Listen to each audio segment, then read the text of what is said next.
से आराम से भी क्लियर कर जाते हैं या लगता है कि बहुत ही बड़ी मेहनत है? मेहनत तो हर बार लगती ही है बिकॉज एग्ज़ाम का जो पैटर्न है बहुत ही अनप्रिडिक्टेबल है। मुझे यकीन हो रहा था कि यार क्लियर हो गया या लग रहा था यार एक बार दोबारा चेक कर लें रिजल्ट? पहले तो यकीन नहीं हुआ। अच्छा, कितना आपने ना रूटीन लाइफ कितनी बदलनी पड़ती, कितनी बदली आपने? सर वो तो बहुत बदलनी पड़ती है। मैंने मास्टर्स किया ज़ूलॉजी में। प्लान बी भी रखा हुआ था कि ये नहीं हो पाया तो फिर करना क्या उसके बाद? पॉसिबिलिटी यही रखी मैंने कि यार टीचिंग वाली साइड जा सकता हूँ, लेकिन उस पर ज़्यादा ध्यान नहीं दिया उस तरफ। कि यार ब्यूरोक्रेसी हमेशा से पॉलिटिकल सर्कल के नीचे रहती है और एक कम पढ़ा लिखा पॉलिटिशियन आकर ब्यूरोक्रेसी को कंट्रोल करता, तो ये कभी माइंड में आता था यार? स्मार्ट ब्यूरोक्रेट वही है जो एनोनिमिटी में वर्क करे। अंडर प्रेशर तो हर ब्यूरोक्रेट आएगा। वो वाले पल, वो मोमेंट कैसे थे? सवालों की बौछार हो रही है वहाँ से वहाँ से वहाँ से, क्योंकि अभी कैंडिडेट अंदर उसका इंटरव्यू चल रहा था। अच्छा। तो वो जो बाहर मैं डेस्क पे बैठा हूँ ना, तो उस टाइम की फीलिंग तो मैं नहीं बता सकता, इतना मैं नर्वस था। जब पहला अटेम्प्ट दिया था और जब दूसरा अटेम्प्ट अभी आपने किया, पहले अटेम्प्ट में क्लियर ना कर पाना, डिमोरलाइज हुए थे या फिर? धीरे धीरे सर चीज़ें समझ आने शुरू हो जाती है। इतना डिमोरलाइजिंग नहीं था, क्योंकि अगर आपकी तैयारी नहीं है और फिर नहीं हुआ है तो it's not, I think it's not demoralising. Officer वाली फील आती है सर? बस लगता है कि यार अफसर बन गया 5-6 दिन से। हाँ सर आती है। अब क्या पहली चीज़ ऐसी सोचिए कि यार 2 साल ये नहीं किया, अब ये खूब करना है? घूमने के लिए इनफैक्ट मैं आज सुबह भी मम्मा को बोल रहा था कहीं कहीं आप तो चलो घूमने कहीं। यूँ तो यूपीएससी 2026 क्लियर करने वाले सभी 948 कैंडिडेट स्पेशल ही हैं, मगर जम्मू कश्मीर में जो स्पेशल 17 हैं उनमें से हम कोशिश करेंगे कि कुछ लोगों से बात की जाए और आपको the other side of UPSC बताई जाए। यानी कि ये तो बहुत बार आप इंटरव्यू में सुनते होंगे कि बहुत मेहनत करनी पड़ी, बहुत लगन से किया, पहले ही सोचा था कि अचीव करना है। ये सारी बातें तो आप कई इंटरव्यूज़ में कई सारे कैंडिडेट से सुन चुके होंगे, मगर हमारे इंटरव्यूज़ कुछ अलग रहेंगे और ऐसा ही है हमारा यूपीएससी क्लियर करने वाले जम्मू के एक कैंडिडेट मोहम्मद सरफराज चौधरी का इंटरव्यू जो मेरे साथ हुआ, और बहुत मज़ा आएगा आपको, पूरा देखिए। अदर साइड भी है जिसमें यह पता चलता है कि यूपीएससी क्लियर करना तो बड़ी बात है, मगर कोई हवा भी नहीं है। अगर आप लगन और मेहनत से तैयारी करें और आपकी इंटेंशंस क्लियर हों तो आप क्रैक कर सकते हैं। और उसके बाद जब आप ज्वाइन करते हैं तो किस तरह की फील आती है, ये भी इस इंटरव्यू में आपको फील करने को मिलेगा। तो इसलिए बहुत मज़ेदार इंटरव्यू है, पूरा देखिए, शेयर भी करिए, ताकि जो बच्चे तैयारी कर रहे हैं यूपीएससी क्रैक करने की, वो इस इंटरव्यू को देखकर बहुत कुछ सीख सकते हैं। तो इसे वायरल कर दीजिए, अच्छे से शेयर करिए। तो मोहम्मद सरफराज चौधरी, तो सरफराज साहब फिर यूपीएससी क्लियर किया आपने, लगता है कोई बड़ी चीज़ की है? बिल्कुल सर, लगता तो है बड़ी चीज़ है ये। इतनी स्ट्रगल के बाद ये चीज़ हासिल हुई है तो। अच्छा, बहुत सारे हम देखते हैं जो यूपीएससी क्लियर करते हैं, जो या एस्पायरेंट होते हैं, या फिर जब क्लियर करते हैं तो जितने भी उनके इंटरव्यूज़ आते हैं जो आते हैं, यही जी आपका स्ट्रगल, आपकी मेहनत। वैसे कुछ ऐसे होते होंगे कि जो मतलब ऐसे आराम से भी क्लियर कर जाते हैं या लगता है कि बहुत ही बड़ी मेहनत है, बहुत बड़ा पहाड़ चढ़ने वाली बात है, ऐसा होता है? सर मेरे ओपिनियन में मेहनत तो हर बार लगती ही है बिकॉज एग्ज़ाम का जो पैटर्न है बहुत ही अनप्रिडिक्टेबल है। स्पेशली जो प्रीलिम्स की स्टेज है, कहीं वहाँ पे मैक्सिमम जो है वो कैंडिडेट्स को फिल्टर कर दिया जाता है। तो हर बार मेहनत लगती है, हर बार आपको एक नई स्ट्रेटजी के साथ आना पड़ता है, अपने आप को और बेहतर बनाना पड़ता है, इवैल्यूएट करना पड़ता है। तो इट इज़ अ स्ट्रगल। मतलब एक स्पोर्ट की तरह ही है कि there is no shortcut to success, मेहनत तो करनी है, स्ट्रेटजी भी बदलनी है। बिल्कुल सर, बिल्कुल। अच्छा, मतलब अच्छा, जब क्लियर हो गया, ऐसे यकीन हो रहा था कि यार क्लियर हो गया या लग रहा था यार एक बार दोबारा चेक कर लें रिजल्ट? नहीं, पहले तो यकीन नहीं हुआ। अच्छा। तो लेकिन उसके बाद रोल नंबर भी चेक किया, नाम भी बराबर देखा, पूरा मेरा ही नाम है। तो यकीन तो नहीं होता पहले ऑब्वियसली, क्योंकि फर्स्ट टाइम मैंने लिस्ट में अपना नाम देखा। लिस्ट तो आपका अटेम्प्ट सेकंड था है ना? जी बिल्कुल। पिछली बार नहीं हुआ था? नहीं, पिछली बार नहीं हुआ था। तो फिर तो उसके बाद थोड़ा इमोशनल हो गया, मम्मा भी इमोशनल हो गए। एक्चुअली ये इमोशनल मोमेंट्स तो होते हैं, क्योंकि होता क्या है, पेरेंट्स को हमेशा से जो बच्चे भी क्लियर करते हैं ना यूपीएस, जो मुझे लगता है कि पेरेंट्स को लगता है कि यार अफसर बन गया हमारा बच्चा, है ना, मतलब क्लियर करते ही। तो ये होता है कि एक हर पेरेंट देखना चाहता है, और इंडिया का इलीट एग्जाम है, मतलब यूपीएससी क्लियर करके इतना तो कंफर्म है कि सीधे ऑफिसर जाना है और फिर आपको एक लेवल तक जो है आपने राइज करना है ना। अच्छा, अब ये चीज़ है कि अभी बहुत सारे लोगों को तो यही होता है भाई यूपीएस क्लियर कर लिया, अब कई सारे लोग तो ये कहते हैं जी आईएएस ऑफिसर बन गए। ऐसा नहीं होता, क्योंकि इसमें अभी लिस्ट आएगी, ये देखा जाएगा कि आपको कौन सा कार्डर क्या मिलता है, आपको क्राइटेरिया क्या मिलता है। तो अभी उसकी जो है जद्दोजहद शुरू हो जाएगी। तो आपका रैंक है 936, 936। क्या लगता है कि कहाँ तक बात जा सकती है? आईपीएस मिल सकता है या फिर आईआरएस तक जाएंगे? ये तो अब टाइम ही बताएगा। तो मुझे तो वैसे ये है कि जो मर्जी मिल जाए, because once you have made it into the list, you are a civil servant, you are there. तो जो मर्जी मिले, आपको डेडिकेटेडली अपना एफर्ट जैसे पहले आपने एग्ज़ाम में डाला था वैसे ही आपको आगे भी रखना है। अच्छा सरफराज, क्या होता है जब आप तैयारी कर रहे होते हैं ना, तो मैंने तकरीबन यूपीएससी क्लियर करने वाले एस्पिरेंट्स से बात की या उनसे देखा है कि पहला उनका यही होता है आईएएस बनना है ना, आईएएस ऑफिसर बनना है, और लोगों को भी आईएएस का ज़्यादा होता है और फिर आईपीएस का है ना। तो आपको जब तैयारी कर रहे थे या उससे पहले जब कभी सोचा था कि यार यूपीएससी एग्जाम देना है, तब क्या सोचा था कि क्या बनना है? इनिशियली तो सर आईएएस ही आता है माइंड में, क्योंकि ऐसा हो गया है कि आपके दिमाग में जब यूपीएससी का आएगा ना, द फर्स्ट थिंग IAS ही आता that will strike your mind is IAS only, not IPS, not IRS, only IAS. तो शुरू में तो यही रहता है आईएएस। धीरे धीरे फिर जब एग्जाम पता चलता है, पैटर्न पता चलता है, कैसे इसका रिजल्ट आता है, कितनी बच्चों की स्ट्रगल रहती है, तो फिर इंसान बाकी जगह भी थोड़ी थोड़ी नज़र डालता है कि हाँ बाकी भी ऑप्शंस हैं, अवेलेबल हैं, they are also very good. तो आप मतलब एक्चुअली मुझे लगता है कि आईएएस बड़ा ग्लैमरस सा लगता है ना, कि बंदे को लगता है यार मैं बड़े एडमिनिस्ट्रेशन में बड़े टॉप लेवल पे जाएंगे। तो जब तैयारी कर रहे होते हो तब भी ये माइंड में होता है कि यार तैयारी उस लेवल तक की करनी है कि खाली क्लियर नहीं करना, थोड़ा रैंक भी ऊपर आए? सर जब आप तैयारी कर रहे होते हो ना, आपके माइंड में पहली जो चीज़ रहनी चाहिए वो है कंसिस्टेंसी। अगर आप इंटेंसिटी पे ज़्यादा फोकस करोगे ना, तो because it's a long journey, तो you might get tired somewhere in the middle.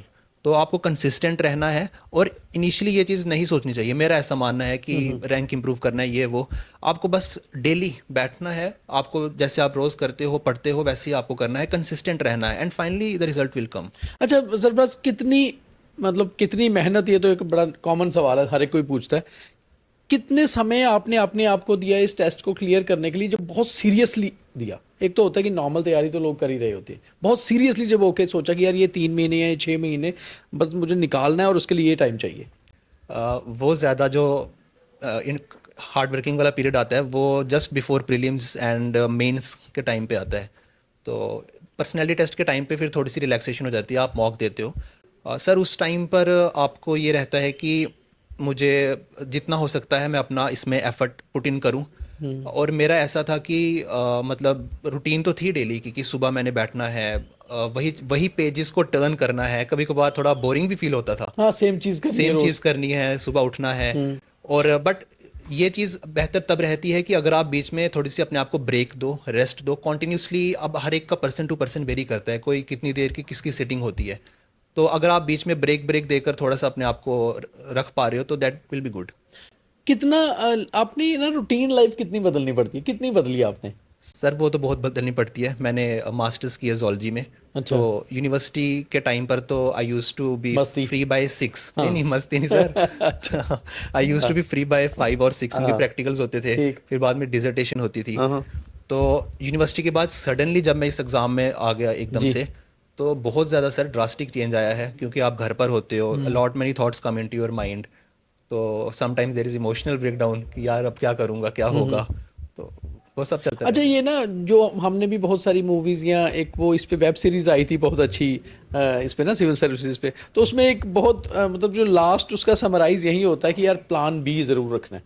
तो कोई प्लान बी भी रखा हुआ था कि ये नहीं हो पाया तो फिर करना क्या उसके बाद? सर प्लान बी तो ऐसे माइंड में था कि क्योंकि एक सब्जेक्ट की बैकग्राउंड है ज़ूलॉजी की, अच्छा। तो पॉसिबिलिटी यही रखी मैंने कि यार टीचिंग वाली साइड जा सकता हूँ, लेकिन उस पर ज़्यादा ध्यान नहीं दिया उस तरफ, क्योंकि वो एक बार आप अगर सोचने लग पड़े ना तो वो चीज़ खराब भी हो फिर सकती है। प्लान बी की तरफ ही चल जाता है बंदा। अच्छा, तो दूसरी चीज़ की मतलब एम क्या था जब, मतलब बचपन, तकरीबन लोग तो कहते हैं जी मैंने जब जो क्लियर कर लेते हैं वो कहते हैं जी मैंने सोचा ही था मैं आईएएस ही बनूंगा। तो ऐसा ही था, सच में भी होता है या कुछ और भी एम था आपका कि यार ये बनना है? या बचपन में बंदा ग्लैमर किस तरफ अट्रैक्ट होता है कि यार ये बनना है?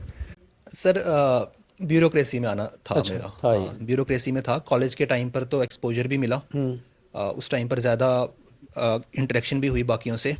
फिर लेकिन बाद में उस टाइम पर मैं टाइम नहीं दे पाता था अच्छा। इस एग्ज़ाम की तरफ, नॉट इवन इन मास्टर्स। तो लेकिन ये था माइंड में कि हाँ ब्यूरोक्रेसी में एंटर होना है जी। तो मतलब ये सोचा हुआ था पहले, है ना, एक हाँ जी, माइंड हाँ में, जी, माइंड। बिल्कुल। पर अगर आपकी फैमिली बैकग्राउंड हम देखें, आपके 2 कजन्स डॉक्टर हैं, आपकी रियल सिस्टर डॉक्टर हैं, मतलब फैमिली में वो एमबीबीएस डॉक्टर वाला, मेडिकल वाला माहौल था, उस तरफ क्यों नहीं अट्रैक्ट हुए? सर इसका मेजरली मैं कहूँगा कि फादर का भी इम्पैक्ट है। फादर अच्छा। मेरे फाइनेंशियल एडवाइज़र रिटायर हुए हैं फाइनेंस ठीक। डिपार्टमेंट से। जी। तो through my father also I have seen कि कैसे ये सारा सेटअप रहता है, कैसे उन्होंने वो काम करते थे, तो वो काफ़ी इंस्पिरेशन रहे मेरे लिए ये। अच्छा, तकरीबन एक और चीज़ होती है कि जब हम कॉलेज वॉलेज में होते हैं ना, उस समय जाके हम ज़्यादा अट्रैक्ट होते हैं इस तरफ, आर्मी ऑफिसर्स की तरफ, पुलिस ऑफिसर्स की तरफ, सिविल एडमिनिस्ट्रेशन ऑफिसर्स की तरफ। वो एक ऐसी स्टेज होती है बिकॉज हमें लगता है कि पावर, मतलब हम पावर की तरफ अट्रैक्ट होते हैं। तो ये भी एक रीज़न होता है कि आजकल का जो यूथ है, खासतौर पे अगर हम जेन जी की बात करें, अब ये 2026 जा रहा है, जो 2000 के बाद पैदा हुए वही तकरीबन अब इसमें अपीयर हो रहे हैं, तो वो उस तरफ ज़्यादा अट्रैक्ट हो रहे हैं। और इन 3 चीज़ों के अलावा हम छोड़ दें तो उसके अलावा फिर क्रिकेटर बनने का एक बड़ा शौक होता है। तो ये ज़्यादा हुआ है पहले से? डेफिनेटली सर, कॉलेज के टाइम पे एक्सपोजर ज़्यादा मिलता है, क्योंकि स्कूल टाइम पर मैं ये कहूँगा कि यू आर बाउंड। बिल्कुल, जहाँ आपको एक पाथ दिया आपने उसी पर चलना है। कॉलेज के टाइम पर कई सारी मतलब एक टाइप की एक लिबर्टी होती है कि आप किस डायरेक्शन में जाना चाहते हो, क्या आपने चूज़ करना है, what occupation you will be selecting. And आजकल सर ये जो आपने प्रोफेशंस के नाम लिए इनका तो है ही आजकल, लेकिन इसके अलावा और भी कई सारी नई चीज़ें जो है इमर्ज हो रही हैं। लाइक लोग अब एंटरप्रेन्योरशिप भी कर रहे हैं लोग, बिल्कुल, हाँ। है ना, एआई अब की। अपने बिजनेस की तरफ बिल्कुल जा रहे हैं बिल्कुल, वो सब। एआई में भी लोग अब अपॉर्चुनिटीज़ को ढूंढ रहे हैं, तो अब नए नए ऐसे तो आ ही रहे हैं। अच्छा, एक और चीज़ है कि तकरीबन ये माना जाता है कि जो ब्यूरोक्रेसी होती है, जैसे हम बात भी करते हैं रूटीन में, नॉर्मली लोग घरों पे भी बात करते हैं, आपके फादर भी गवर्नमेंट सेक्टर में रहे हैं, कि यार ब्यूरोक्रेसी हमेशा से पॉलिटिकल सर्कल के नीचे रहती है, और एक कम पढ़ा लिखा पॉलिटिशियन आकर ब्यूरोक्रेसी को कंट्रोल करता है। तो ये कभी माइंड में आता था यार ऐसा होता है, या फिर ये लगता है कि नहीं, अगर एक अच्छा ब्यूरोक्रेट है, स्मार्ट ब्यूरोक्रेट है, तो वो उस चीज़ को ओवर पावर नहीं होने देता? सर ये तो हमने पढ़ा भी है, ये हमारे जीएस में था भी, बिल्कुल। एथिक्स में एक कंपोनेंट भी होता है। तो स्मार्ट ब्यूरोक्रेट वही है जो एनोनिमिटी में वर्क करे। अंडर प्रेशर तो हर ब्यूरोक्रेट आएगा, मुझे ऐसा लगता है कि because you have to work under pressure, but वो प्रेशर आपको ओवरकम नहीं करे, इसके लिए धीरे धीरे ब्यूरोक्रेसी में आपको इवॉल्व भी होना पड़ता है। You get lot of opportunities in bureaucracy, आपको हर किसी के साथ लिंक्स आपके क्रिएट होते हैं। तो जो पॉलिटिकल क्लास वाला आपने कहा है कि उनके अंडर काम करना है, ये वो सर ऐसा अब मुझे अब इसमें क्या ही कहना, पर मुझे इतना इसका आइडिया भी नहीं है अभी, क्योंकि फर्स्ट टाइम है मेरा तो। लेकिन अगर आप, मेरा ये मानना है कि अगर एज ए साथ में अब आप ये ऐसे क्वेश्चन स्किप भी करना चाहोगे क्योंकि आप क्लियर कर चुके हो। बिल्कुल, लेकिन सर मेरा ऐसा मानना है कि एज ए ब्यूरोक्रेट अगर आपकी लिंक्स पॉलिटिकल क्लास से अच्छे हैं तो there is no problem in that, क्योंकि कोऑर्डिनेशन से जो वर्क हो सकता है वो आइसोलेशन में नहीं हो सकता। अच्छा, आपने, क्योंकि जब ये पढ़ाई चल रही होती है तो बट ऑब्वियस है कि इंडियन डेमोक्रेसी तो पढ़नी ही होती है, क्वेश्चंस भी कई बार ऐसे आते हैं और कई बार इंटरव्यू में भी सामने ऐसे सवाल आते हैं। How you see Indian democracy? आप इंडियन डेमोक्रेसी का सेटअप कैसा देखते हो? Sir we are the largest democracy in the world, ये तो सब जानते हैं। डेमोक्रेसी में सर अब हम ये डेमोक्रेसी सिर्फ पॉलिटिकली अंडरस्टैंड नहीं करना है उसको, डेमोक्रेसी इकोनॉमिकली भी होनी चाहिए, डेमोक्रेसी सोशली भी होनी चाहिए। आई मीन टू से कि जो सोशल क्लास है, डाउन ट्रॉडन है, उनकी अपलिफ्टमेंट भी होनी चाहिए। इनइक्वालिटी के पर्सपेक्टिव से देखें तो जो इकोनॉमिक इनइक्वालिटी है उसको दूर करने की भी बात होनी चाहिए। सो डेमोक्रेसी एक लार्जर फ्रेमवर्क है जिसमें आपको हर कंपोनेंट को पुट इन करना है, only then the democracy is viable, it is white. अच्छा, एक यूपीएससी क्लियर करना है कितना ग्लैमरस, कितना है? ये लगता है कि एक पावर है यार बड़ा, एक यंग ऑफिसर, आसपास बड़े सीनियर सब ऑर्डिनेट से घिरा हुआ, सिक्योरिटी साथ में, गाड़ी, लाल बत्ती, ये वो, मतलब क्या लगता है, एक ग्लैमरस तो होता है? सर मैंने तो अभी एक्सपीरियंस नहीं किया, लेकिन ऑब्वियसली लाइफ चेंजिंग मोमेंट होती है once you crack the exam, life changing अच्छा, मोमेंट। कई बार ये भी लगता है कि यार ये जो किसी भी किस्म का जो ग्लैमर होता है ना, चाहे वो कोई स्पोर्ट्स स्टार का हो, फिल्म स्टार का हो, या फिर ब्यूरोक्रेट का हो, वो बहुत जल्दी सिर पे भी चढ़ता है। हम कहते हैं ना, एक यंग ऑफिसर जब बन जाता है तो कुछ उस चीज़ को कभी, जैसे फादर आपके रिटायर हो चुके हैं, गवर्नमेंट सेक्टर में बहुत लंबा समय बिताया उन्होंने, तो कभी घर पे बैठ के ऐसे बात होती है, वो बताते हैं कि यार ऐसा कभी नहीं करना कि कभी सिर पे चढ़ जाए ये चीज़, बड़ा वो डाउन टू अर्थ रहना, बड़ा कंट्रोल रहना। बहुत सारे ब्यूरोक्रेट ऐसे होते हैं, बहुत कॉमन मैन की तरह रहते हैं, नॉर्मली लोगों से बिहेव करते हैं और बहुत सारे बड़े स्टाइल में रहते हैं। तो ये एक स्टाइल का अभी, क्योंकि आप नए नए भी ज्वाइन करने वाले हो, तो क्या माइंड में क्या चल रहा है? सर पेरेंट्स ने तो समझाया है बहुत कि हमेशा डाउन टू अर्थ रहो, चाहे हाथ में आपके जो भी हो, क्योंकि ऊपर वाले की बदौलत ही आपको ये चीज़ मिली है। तो और देखा जाए तो इसको हम बोलते हैं सिविल सर्विस या सिविल जी, सर्वेंट। जी। तो सिविल सर्विस या servant means you have to serve people, मगर पावर आपके पास होती है। जी, पावर होती है, उस पावर का जो वो है ना घुमार हम कहते हैं, वो सर पर नहीं चढ़ना चाहिए बिल्कुल भी। You have to make connection with the people. People should feel secure while approaching you. They should not feel कि झिझक नहीं उनको होनी चाहिए कि हमें बात नहीं करनी है, वो चीज़ हमेशा रहनी चाहिए। तो आपको लगता है कि सिविल सर्विसेज क्लियर कर लेना ही सब कुछ नहीं है, इसमें इनिशियल जो आपके टेन्योर होंगे, सर्विस होंगी, उसमें बहुत कुछ सीखना भी है? डेफिनेटली सर, आपको एवोल्यूशन का टाइम, मतलब एक स्कोप जो है इसमें बहुत ज़्यादा है। आपको इवॉल्व होना है धीरे धीरे इसमें, ब्यूरोक्रेसी में। सरफराज, बचपन कैसा था आपका? शरारती थे या बड़े डिसिप्लिन चाइल्ड थे, या कैसा कैसा था बचपन? सर शरारती इतना ज़्यादा नहीं था मैं, नहीं। मतलब डिसेंट बच्चे थे? Decent। कहाँ से स्कूलिंग हुई? स्कूलिंग मेरी हुई आर्मी पब्लिक स्कूल, अच्छा। सतवारी। जी। पर आर्मी पब्लिक स्कूल में वैसे तो खैर डिसिप्लिन होता है, पर बच्चे शरारती होते हैं वहाँ के भी। हाँ, वो तो है। तो मतलब स्कूलिंग के टाइम में जो दोस्त थे साथ में, अभी भी हैं? हाँ, एक थोड़े से कनेक्शन है मेरा, ज़्यादा से नहीं है पर एक अच्छा, दो कोई से। ऐसे क्लोज दोस्तों ने भी मिलकर पढ़ाई की कि सोचा था कि यार सभी यूपीएससी की तैयारी करेंगे? कुछ ग्रुप्स ऐसे होते हैं, या फिर आप अलग हो गए और आपने तैयारी की और बाकी दोस्त अलग अलग लाइन में निकल गए? कॉलेज के टाइम पर थोड़ा सा डिसाइड किया था हमने, तो उनसे अभी भी कनेक्शन है। वो अभी भी एक्सपीरियंसेस को शेयर करते हैं। अभी जब क्वालिफाई हुआ मेरा, तो उनसे बात हुई मेरी बाकायदा, वो इतने खुश थे। तो एक्सपीरियंसेस शेयर होते थे हम, इनफैक्ट मटेरियल कंटेंट भी शेयर करते थे एक दूसरे से, सब कुछ। तो वो कनेक्शन तो रहता है। तो निकनेम क्या है आपका? सर मेरा निकनेम है सफ़ू। तो अब दोस्तों ने वो बोला, सफू यार अफसर बन गया, अब तो हमसे बात करेगा नहीं करेगा, पार्टी वार्टी ये वो कुछ ऐसी बिल्कुल बातें तो? बिल्कुल, वो तो बिल्कुल उन्होंने बोला है कि पार्टी तो अब चाहिए ही चाहिए। नहीं, और दोस्तों में ना एक बड़ी चीज़ होती है, आप उनको वो आप कभी उनको एज ए ऑफिसर भी मिलोगे, वो आपको ऐसे ही बुलाएंगे, क्योंकि यार दोस्त होते ही वैसे हैं। तो वो एक चीज़ भी कई बार रहती है, कुछ लोग उनसे कट जाते हैं वो वाले सर्कल से। तो आपको लगता है कि वो जो हमारा एक स्कूल कॉलेज पुराने दोस्तों का सर्कल है, उनके साथ भी बने रहना बड़ा ज़रूरी होता है? हाँ सर बिल्कुल, वही तो चीज़ें हैं पुरानी जो आपको लाइवली रखती हैं। अगर आप उनसे कनेक्शन नहीं रखोगे, you are killing your memories. तो वो तो नहीं करना चाहिए। क्योंकि एक और चीज़ है कि जितनी पावर आपके पास आती है, या जब कभी आप एक ऑफिशियल लेवल में चले जाते हो, प्रेशर तो काम का रहता है, क्योंकि काम का प्रेशर बहुत होता है सिविल सर्विस में। उसके साथ साथ एक लोनलीनेस आ जाती है, बिकॉज लोग भी ये समझते हैं कि यार वो दोस्त है, बिजी होगा, क्या उसको डिस्टर्ब करना। और कई बार फैमिलीज भी यही सोचती है कि यार वो वहाँ पर पोस्टेड है, वहाँ काम में बिजी होगा, और वो बंदा अंदर से बड़ा लोनलीनेस फील करना शुरू कर देता है। उसको लगता है कि यार मेरे पास कोई आता ही नहीं है। अब उसको ये लगता है कि शायद उन लोगों को लगता है कि यार ये बहुत अकड़ में आ गया है। तो आपको लगता है एक लाइफ चेंजिंग होती है, मतलब ये जो ब्यूरोक्रेसी का स्टेज है यूपीएससी, बिकॉज इलीट है इंडिया में, आपको कहीं भी कोई भी काटर मिल सकता है, आपको कोई भी सर्विस मिल सकती है, फिर आप उसमें सीखोगे, बिजी हो जाओगे, तो एक लाइफ चेंजिंग मूवमेंट होता है, और फिर आपको लाइफ को संभालना भी है।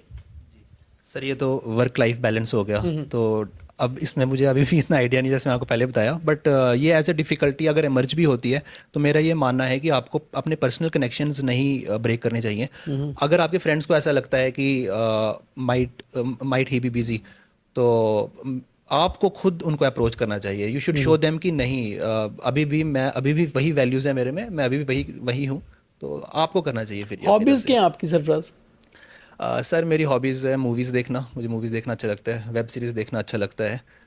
स्पोर्ट्स वाली साइड तो मेरा कभी इतना इंक्लिनेशन रहा नहीं है, तो यही हॉबीज़ है। फिटनेस पे ध्यान देते हो? कुछ जिमिंग विमिंग? ये फिटनेस पे सर ये अभी पिछले 2 साल में तो आप कह लो वैसे ही फिट हो गया। खाना कम खाया? नियर टू नेग्लिजिबल मैंने ध्यान दिया है फिटनेस पे। अच्छा। कभी हेल्थ में भी उतार चढ़ाव आता रहता था, नहीं तो तब दिन तो जो हॉबीज आपने कहा मूवीज ये वो, तो मतलब अभी लास्ट मूवी कौन सी देखी? सर लास्ट मूवी मैंने देखी थी, मुझे साइंस फिक्शन मूवी ज़्यादा पसंद है, तो लास्ट मूवी मैंने एलियन रोम्यूलस देखी थी। इवन फ्रैंकेनस्टाइन भी देखी थी जो ऑस्कर के लिए नॉमिनेटेड। इसके जो फाइनल लास्ट एग्जाम हुआ, इंटरव्यू हुआ, और उसके और रिजल्ट के बीच में जो टाइम था, इसमें बड़ा सा नर्वसनेस फील होती थी कि यार पता नहीं क्लियर होगा नहीं, क्योंकि दूसरा अटेम्प्ट था, पहला हो नहीं पाया था। सर इनिशियली नहीं हुई। जब इंटरव्यू हुआ तो इनिशियली तो था कि अभी बहुत दिन है, क्योंकि उस टाइम पर बाकी बच्चों के इंटरव्यू चल रहे थे अभी। लेकिन जैसे जैसे 27 फेब आया ना, फिर थोड़ी सी हार्ट बीट तेज होनी शुरू हो गई, एंड देन देयर वाज 1 मार्च, 2 मार्च, फिर था कि आप किसी भी दिन जो है आ सकता है आ रिजल्ट। सकता है रिजल्ट। तो इंटरव्यू कैसा था? इंटरव्यू सर अच्छा गया बहुत ज़्यादा। मुझे इनफैक्ट इंटरव्यू में मार्क्स भी अच्छे आए मेरे। इट वाज कॉर्डियल, बोर्ड भी बहुत अच्छा था। तो नर्वसनेस तो ऑब्वियसली होती ही है, दैट इज़ इनएविटेबल। और अगर आप नर्वस नहीं हो रहे हो then that means you are being over confident. वो वो भी होना ठीक नहीं है। हाँ, वो भी होना ठीक नहीं है। You have to shadow your nervousness as well as your over confidence in अच्छा, फ्रंट ऑफ नॉर्मली देम। कहते हैं यार यूपीएससी का इंटरव्यू सबसे खतरनाक होता है कि वहां से वो बंदा आगे जाएगा या बस पीछे हो जाएगा। तो उस समय जब आप एंटर करते हो, आपको मतलब 5-6 नजरें आप पर हैं, आपको फोकस कर रहे हैं, कैमरा से ज्यादा बंदा डरा हुआ है, तो वो वाले पल, वो मोमेंट कैसे थे? सवालों की बौछार हो रही है वहां से वहां से वहां से। सर थोड़ी देर के लिए तो मुझे रूम के बाहर उन्होंने बिठाया, जिस रूम में मेरा इंटरव्यू था। तो I was sitting outside the room, क्योंकि अभी कैंडिडेट अंदर उसका इंटरव्यू चल रहा था। अच्छा। तो वो जो बाहर मैं डेस्क पे बैठा हूँ ना, तो उस टाइम की फीलिंग तो मैं नहीं बता सकता, इतना मैं नर्वस था। थोड़ा अपने आप को मैंने काम किया। तो जैसे ही वो कैंडिडेट आए, फिर नेक्स्ट टर्न वाज माइन। तो आई वेंट इन। तो 5 बोर्ड मेंबर्स 5 वर लोग थे, देयर हाँ। जी। तो एक एक करके उन्होंने सवाल पूछना शुरू किए, एंड वहाँ पर ये रहता है कि मैंने मॉक भी पहले दिए थे, थोड़ा उसका भी मुझे एक्सपीरियंस था। तो अगर आपको वहाँ पे क्वेश्चन नहीं भी आया, यू कैन ईजिली से कि I don't know, because knowledge की तो कोई लिमिट नहीं है। They are checking your personality, not your knowledge. Exactly. क्योंकि नॉलेज तो आपकी, आपने जो क्लियर हाँ, कर लिया बिल्कुल उसमें हो गई। बिल्कुल। तो मतलब वहां से जब बाहर आए तो फिर लगा कि यार एक गिलास पानी चाहिए सबसे पहले, कि मतलब ऐसा था? जब बाहर आया, it was interview was satisfying for me. In fact the board also asked me कि आपका इंटरव्यू कैसा, आर यू सेटिस्फाइड? तो मैंने कहा yes sir, I am satisfied. तो उन्होंने फिर मेरे से ये भी पूछा कि is there anything else you want us to ask you? तो मैंने कहा sir, I have prepared in general, if you want to ask you can ask. तो फिर बाहर आया जब मैं, तो इनफैक्ट मुझे वहाँ पर थोड़े से डॉक्यूमेंट्स थे मेरे, तो वो कलेक्ट करने थे। वहाँ पर एक सिक्योरिटी गार्ड थे, तो उन्होंने मेरे से पूछा कैसा हुआ। अच्छा। तो मैंने कहा अच्छा, बहुत अच्छा हुआ मेरा। फिर उन्होंने कहा चलो ठीक है, अच्छी बात है ये क्योंकि तो। वो तो सारा दिन देख रहे होते हैं ना हाँ, कितने स्टूडेंट्स अंदर जा रहे हैं, बिल्कुल कैसे बिल्कुल। कैसे बाहर आ रहे इनफैक्ट हैं। My turn was last. अच्छा। हम 2-3 और तब स्टूडेंट्स तक बचे थे। वैसे भी बोर्ड मेंबर्स भी थोड़े से एग्जॉस्ट हो चुके होते हैं, बिल्कुल बंदे को ये बिल्कुल। लगता है कि कहीं तो जब पहला अटेम्प्ट दिया था और जब दूसरा अटेम्प्ट अभी आपने किया, पहले अटेम्प्ट में क्लियर ना कर पाना डिमोरलाइज हुए थे, या फिर ये लगा था नहीं लर्निंग है और दूसरी पर ज्यादा बेटर होके फिर? सर पहले अटेम्प्ट में मेरी इतनी तैयारी भी नहीं थी उस टाइम पर। तो धीरे धीरे सर चीज़ें समझ आने शुरू हो जाती है। इतना डिमोरलाइजिंग नहीं था, क्योंकि अगर आपकी तैयारी नहीं है और फिर नहीं हुआ है तो it's not, I think it's not demoralising. अच्छा, इन पर्सन कभी ऐसा होता है सरफराज कि अब आपने क्लियर किया है कि इन पर्सन आपको लगता है कि जब आप तैयारी कर रहे हो, अब देखिए बट ऑब्वियस है, अगर आपका एम एक अच्छा एक्टर बनना है या एक अच्छा स्पोर्ट्स स्टार बनना है, तो आप हमेशा अच्छे स्पोर्ट्समैन से मिलते हो, अच्छे एक्टर से मिलते हो। तो आप क्या अपनी तैयारी के दौरान कभी किसी आईएएस ऑफिसर से मुलाकात करने गए, किसी आईपीएस से मिले, उनसे सीखा, पूछा कि कैसे होता है, क्या होता है? जी बिल्कुल सर, मेरे फादर सर्विस में थे। उन दिनों मैं कॉलेज में था। जी। तो फादर आई थिंक सेक्रेटरीट में थे उस टाइम पर। तो फादर के थ्रू मैं I have met some bureaucrats. तो वहां से जो कभी जो वो आपको बताते थे, वहां से कुछ वो जो उन्होंने कभी बताया या कुछ सीखा, उसका फायदा हुआ जब खुद क्लियर किया? सर वहाँ पर जब मैं उनसे मिला तो इट वाज ऑफिस में मिला मैं उनके। जी। तो उस सेटअप को देखकर तो मोटिवेशन मिलती ही है कि वो इतना काम कर रहे हैं, लोग उनके पास आ रहे हैं। वो मोटिवेशन उनको देखना ही अपने आप में एक मतलब वो मोटिवेशन तो थी। वहां से तो अट्रैक्शन मिलती है कि यार हाँ, अट्रैक्ट होता है वो दोस्त attract होता है, जी। हाँ। बट सीखने को भी मिला कि क्लियर कैसे किया, कि उन्होंने कैसे एग्जाम क्लियर किया होगा? हाँ, उन्होंने भी मुझे यही समझाया कि कंसिस्टेंसी को मेंटेन रखो, डोंट फोकस ऑन इंटेंसिटी। तो धीरे धीरे करते रहो, स्ट्रगल है, ये हो जाएगा जी। तो अब जबकि क्लियर कर लिया है, अब बड़ी चीज़, जैसे आपने कहा कि आप तो आईएएस बनना चाहते थे, बट आपका रैंक 938 में 936 है, तो आपको लगता है कि आपको आईपीएस मिल जाएगा, या अगर आपको आईपीएस मिल जाता है तो आप सेटिस्फाई हो, या फिर आईआरएस मिलता तो दोबारा अटेम्प्ट करोगे? कुछ प्लान रखा हुआ है करके? सर कोई भी सर्विस मिले आई विल ज्वाइन, क्योंकि सब अच्छी सर्विसेज हैं ये। These are, you have qualified UPSC, तो आईआरएस हो, ऑडिट एंड अकाउंट्स हो, सब सर्विसेज अच्छी हैं ये। एंड सर इम्प्रूवमेंट का स्कोप तो हमेशा रहता है, वो हमेशा रहेगा। तो अटेम्प्ट मतलब अगला अटेम्प्ट करने का प्लान है आपका? हाँ ये कह सकते हो प्लान कर रहे हो। अच्छा, दूसरी एक और बड़ी चीज़ होती है भाई, यूपीएससी क्लियर करना इंडिया में तो ऐसा है कि पहले से 10 नज़रें होती हैं कि भाई ये बच्चा यूपीएस क्लियर करेगा तो फिर इसकी शादी के लिए 10 रिश्ते आ जाने हैं। या फिर मतलब हमारे जो कुछ आईएएस ऑफिसर दोस्त रहे हैं उन्होंने तो सीधे बताया कि जब आप मसूरी जाते हो ना, तो मसूरी से ट्रेनिंग करके जब बाहर आते हैं तो आधी एंगेजमेंट्स हो गई होती हैं मसूरी में ही, बिकॉज आईएएस वहाँ लड़कियां भी क्लियर करके आई होती हैं, लड़के भी तो वहीं से, या फिर कुछ पहले ही बुक हो जाते हैं बिकॉज उनको पहले ही रिश्ते आ जाते हैं। तो कुछ ऐसा प्लानिंग है अब शादी वाली तरफ चलने की, या अभी सोचा है कि कुछ टाइम देना है? सर ऐसी कोई प्लानिंग नहीं है अभी, अभी तो आगे इसी साइड इसी पाथ पर अभी रहना है, उस साइड अभी कुछ नहीं है। अच्छा, तो अभी ऑफिसर वाली फील आती है सरफराज? लगता है कि यार अफसर बन गया 5-6 दिन से? हाँ सर आती है। तो जब ये फील आती है तो घर पे तो नहीं अफसरबाजी कभी, और मम्मी ये बना दो यार, अब तो आपको पता है। नहीं सर, पेरेंट्स तो पेरेंट्स है, वो तो पेरेंट्स ही रहेंगे हमेशा, तो घर पे तो ऐसा बिल्कुल नहीं चलता। अच्छा, घर पे थोड़ी पर्सनालिटी में, रिश्तेदारों में, दो घर पे लोकेलिटी में थोड़ी पर्सनालिटी में अपना चेंज लग रहा है कि कोई निकलते हुए भी लोग बड़ा अदब से बुला रहे हैं? सर थोड़ा सा आपको ये है कि मैंने एक्सपीरियंस किया, थोड़ा सा कॉन्शियस रहना पड़ता है पहले, क्योंकि जब पहले मैं घर से बाहर निकलता था तो मुझे लगता था कौन ही इतना कोई बुलाएगा, कौन ही पहचानेगा। मतलब सैफू को लोग सरफराज साहब बुलाते हैं अब। सर अब थोड़ा सा कॉन्शियस होकर जाना अच्छा। पड़ता है। तो मतलब चेंज आती है, आपको लगता है चेंज आती है सर, ना? जी, जी। और दूसरी चीज़ है कि अब मतलब एक चीज़ है कि आपने जैसे क्लियर कर लिया, अब बहुत सारे यूथ जो आपको देख भी रहे होंगे, हमारे व्यूअर्स भी होंगे, लोगों को ना एक बहुत ज़्यादा लगता है, एक बहुत हवा लगता है यूपीएससी क्लियर करना। आपको लगता है वाकई एक हवा होता है, या कोई भी कर सकता है अगर थोड़ा सा वो मेहनत करे तो? सर इस एग्ज़ाम के साथ ना बड़ी सारी ऐसे मुझे लगता है कि मिथ्स भी जोड़ दिए हैं लोगों ने। तो सर हर स्टेज के साथ अपना अपना फियर एसोसिएटेड है जी, ये चीज़ मैंने ऑब्जर्व की है। सबसे ज़्यादा जो एक मुझे वैलिड फियर लगता है ना, वो मुझे प्रीलिम्स की स्टेज के साथ लगता है। अच्छा, आप अगर कहते हो मतलब कि पहली स्टेज ही जी, आपकी है ना? अगर आप कहते हो कि ये एग्ज़ाम डिफ़िकल्ट है, then you must be talking about prelims, क्योंकि that is the tallest mountain you have to climb. Second sir जो मेंस है उसके साथ मुझे जो फियर लगा था वो था कि ये इतनी लंबी ड्यूरेशन का है, उसमें हेल्थ का फियर सर अलग था कि कहीं बीच में बीमार हो जाए। इनफैक्ट एक एग्जाम में तो मेरे को बुखार भी हुआ अच्छा। था जी, तो उस टाइम पर मुझे याद है जब सुबह बुखार हुआ तो मम्मा ने कहा कि रहने दे पेपर देना, ये मम्मा ने बात कही थी। तो सर उसके साथ वो ड्यूरेशन लंबी है एग्जाम की अदरवाइज। और वहाँ पे दूसरी चीज़ सर जो है वो है आपको पेपर टाइम पर कंप्लीट करना, timely completion, your handwriting has to be fast.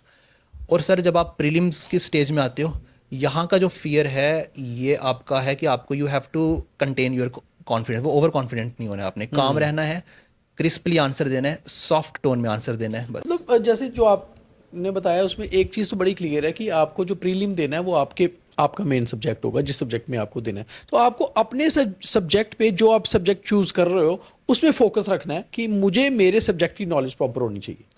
Sir मेरा सब्जेक्ट जोलॉजी था, but here I have taken anthro as optional. okay. जी एंथ्रो पे, लेकिन ऑप्शनल की वेटेज ज़्यादा है, ऑप्शनल पे तो आपको फोकस ज़्यादा रखना पड़ता है। तो मतलब आपका वो इनिशियल स्टेज जो है, पहली स्टेज क्रॉस करना, आपको लगता है वही बड़ा हुआ है, वहीं से लोग निकल जाते हैं, इसलिए लोग कहते हैं कि बहुत टफ है? हाँ सर बिल्कुल, प्रीलिम्स मैंने आपको जैसे बताया कि टफ है। डिफिकल्टी अगर मैं कहूँगा तीनों स्टेजेस में, सो दैट वो पहली स्टेज में सबसे ज़्यादा है। तो मतलब आपका यही एक मैसेज है कि यार अगर आप तैयारी कर रहे हो तो पहली स्टेज के लिए पहले तैयारी खूब सारी अच्छी सारी कर लो, और कॉन्फिडेंस भी बढ़ जाता है जब आप पहले को क्लियर कर लेते हो। हाँ बिल्कुल सर। अच्छा सरफराज, एक और चीज़ है, जैसे आज मोबाइल है, मोबाइल के बिना आजकल मतलब ये हमारी समझ लीजिए सांसें हैं, है ना? और इस मोबाइल को यूज़ कैसे करना है ये डिपेंड हमारे पे है। अब तो इंटरनेट हर एक के पास है, और अब तो एआई का ज़माना आ गया, एक चीज़ आगे बढ़ गई। इन टूल्स का कितना बेनिफिट मिलता है ऐसे इलीट टेस्ट क्रॉस करने में, एआई का, गूगल का, प्रॉपर आप जैसे मोबाइल पे सर्च करके तो यहाँ से भी पढ़ाई का फ़ायदा होता है, या आज भी आप मानते हो जो आपकी टेक्स्ट बुक्स हैं, हार्ड बुक्स हैं, हार्ड कॉपीज़ हैं, उसी का फ़ायदा है? सर दोनों चीज़ें अपनी अपनी जगह वैलिड हैं, पर ये बात भी आपकी बिल्कुल ठीक है कि जो ये डिजिटाइजेशन अब हो रही है इसकी प्रोमिनेंस इंक्रीज़ होती जा रही है धीरे धीरे, बिकॉज आपको कई सारी रिसोर्सेज जो हैं वो ऑनलाइन अवेलेबल होंगी। मैंने भी कई सारी ऑनलाइन रिसोर्सेज को अप्रोच किया, वहाँ से कंटेंट लिया। बट सर अगर आप कहोगे कि जो हार्ड कॉपीज़ हैं उनकी प्रोमिनेंस कम हो गई, वो बिल्कुल गलत होगा। मुझे आज भी न्यूज़पेपर जो है वो हार्ड कॉपी की फॉर्म में ही पढ़ना पसंद है। I can't read newspaper from the screen, मुझे अच्छा नहीं लगता। अच्छा, वैसे तो हम मानते हैं कि करंट अफेयर्स या जीके तो बहुत ज़रूरी है इसको क्लियर करने में, बट आपको लगता है वो एक एड ऑन थिंग है? कुछ बच्चे ऐसे होते हैं जिनका बेसिक फेवरेट सब्जेक्ट ही जीके होता है, उनको करंट अफेयर्स में बड़ा इंटरेस्ट होता है, तो वो एक कंपल्सरी पार्ट है, और अगर एक बच्चा जीके में बहुत अच्छा है तो शायद वो अपने सब्जेक्ट को थोड़ी मेहनत करेगा तो निकाल सकता है। सर प्रीलिम्स के टाइम पर ज़्यादा फोकस ना स्टैटिक पर आपको रखना चाहिए, ज़्यादा वेटेज स्टैटिक की है। करंट की वेटेज अप डाउन थोड़ी सी होती रहती है पर उतनी नहीं है जितनी स्टैटिक की है। वेटेज है। तो आपको जो आपका बेस है, जो आपका फंडामेंटल्स हैं, वो आपके क्लियर होने चाहिए इस एग्ज़ाम में। सर बात पिछले 2 सालों में जब मेहनत करी इतनी, अपनी सेहत पे भी ध्यान नहीं दिया, कपड़ों पे, दोस्तों पे कहीं ध्यान नहीं दिया, सिर्फ पढ़ाई पे ध्यान दिया, अब वो जिसके लिए आपने मेहनत करी वो पहाड़ आपने पार कर लिया। अब क्या पहली चीज़ ऐसी सोचिए कि यार 2 साल ये नहीं किया, अब ये खूब करना है, पार्टीज दोस्तों के साथ या घूमना या कहीं, तो क्या करने का सोचा था या कुछ करना शुरू करोगे? घूमने के लिए इनफैक्ट मैं आज सुबह भी मम्मा को बोल रहा था कि कहीं कहीं आप तो चलो घूमने कहीं। अच्छा, फैमिली के साथ जाना पसंद है अभी भी घूमना, दोस्तों के साथ नहीं? दोस्तों के साथ सर ट्रूली स्पीकिंग इतना सोशल सर्कल है नहीं है जी। अच्छा, आप इंट्रोवर्ट हो या एक्सट्रोवर्ट हो? ये आपको इसमें पता लग गया होगा। आप स्ट्रेट जवाब दे रहे हो। नहीं, थोड़ा सा इंट्रोवर्ट हूँ लेकिन कभी कभी कहीं पर एक्सट्रोवर्ट होना पड़ता है। देखिए, अच्छा, जब आपने ये इस पे पढ़ाई करी तो एक आपको क्या लगता है, चलो आप ही बताओ कि एक ब्यूरोक्रेट को एक्सट्रोवर्ट होना चाहिए या इंट्रोवर्ट? सर ब्यूरोक्रेट को तो अगर सिविल डीलिंग है तो फिर मेरे आइडिया से तो एक्सट्रोवर्ट होना पड़ता है, बिकॉज इंट्रोवर्ट रह के तो काम नहीं चलेगा आपका। Extrovert should be good but a balance works. तो थोड़ा सा नेचर चेंज करना पड़ेगा आपको। हाँ डेफिनेटली सर, चेंज करना पड़ेगा। चलिए सरफराज, बहुत मजा आया आपसे गपशप Thank you so करके, much, बातचीत thank you so करके, much. और उम्मीद करते हैं कि आप जिस सर्विस में भी जाएं जम्मू कश्मीर का, देश का नाम रोशन करें बिल्कुल और सर। आपको अच्छी जो आप मनपसंद सर्विस है वो मिल भी जाए। जरूरी नहीं है कि आप जो रूल बुक में लिखा है उसी को फॉलो करें, कई बार आप कुछ अलग चीज़ों को भी फॉलो करते हैं, एक अलग स्ट्रेटजी भी बनाते हैं, तो भी आप अपने करियर में, अपनी लाइफ में सक्सेसफुल होते हैं। इस इंटरव्यू से शायद आपको यही सीखने को मिला होगा कि ज़रूरी नहीं है कि आप स्पोर्ट्स स्टार बहुत अच्छे हैं, आपको पूरी नॉलेज है जनरल नॉलेज की, जीके की, तभी ही आप ये क्रैक कर पाएंगे। तो इसलिए एक अच्छी स्ट्रेटजी आपकी एक अच्छे करियर और अच्छे लाइफ के लिए बहुत ज़रूरी है।